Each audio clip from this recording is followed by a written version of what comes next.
عليكم.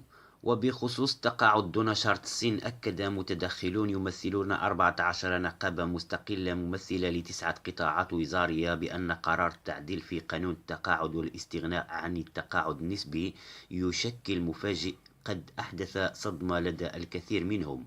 وفي وقت بررت الحكومة السابقة قرارها بعجز صندوق التقاعد دون أن تقدم التقرير المالي عن تسيير هذا الصندوق منذ سنوات، داعين إلى أهمية العودة إلى التقاعد دون شرط السن في أقرب وقت لأجل تصحيح الخطأ الذي ألحق الضرر بفئة كبيرة من المستخدمين على حد تعبيرهم.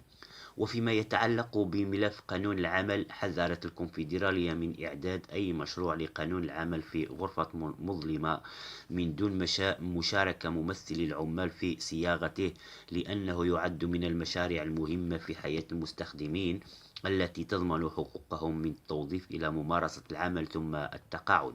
وترى الكونفدرالية بخصوص القانون 1490 بأن ممارسة الحق النقابي في الجزائر تستوجب سن قانون جديد يتلائم مع التغيرات التي وقعت في عالم الشغل، لأن القانون الحالي يتحدث في معظمه عن محيط العمل في القطاع الاقتصادي. والسلام عليكم.